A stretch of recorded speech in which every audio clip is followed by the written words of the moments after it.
July 16-ാം തീയതി സൂര്യൻ മിഥുന രാശിയിൽ നിന്നും കർക്കിടക രാശിയിലെത്തുന്നു. കന്നി രാശിക്കാർക്ക് ഇപ്പോൾ വ്യാഴം 9-ാം ഭാവത്തിലാണ് സഞ്ചരിക്കുന്നതെങ്കിലും 10-ാം ഭാവത്തിൽ ഗ്രഹങ്ങൾ ഉള്ളതിനാൽ വ്യാഴത്തിന് വേദദോഷം ഭവിക്കുന്നു. ആകയാൽ ഭാഗ്യസ്ഥാനമായ 9-ലെ ഫലം ഒന്നും തന്നെ തരുന്നില്ല.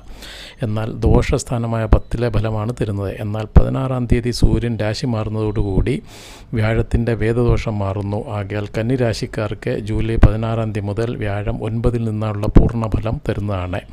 ധനലാഭം, എല്ലാ വിധത്തിലുമുള്ള സുഖപ്രാപ്തി, ഉയർച്ച, സർവകാര്യ വിജയം, ഗ്രഹലാഭം, പുത്രഭാഗ്യം, ഉത്തമമായ ആഹാരം, അപ്രതീക്ഷിത ധനനേട്ടം, സന്താനങ്ങൾ മൂലം സന്തോഷമുണ്ടാകുക, സന്താനങ്ങളുടെ വിവാഹം, ജോലി, ഇതൊക്കെ അനുകൂലമായി വരിക, നെയിം, ഫെയിം, മണി ഇതൊക്കെ ലഭിക്കുക.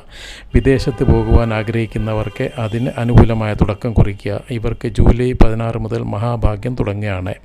ഉദ്ദേശിക്കുന്ന കാര്യങ്ങളൊക്കെയും സാധിച്ചു കിട്ടുന്നതാണ്.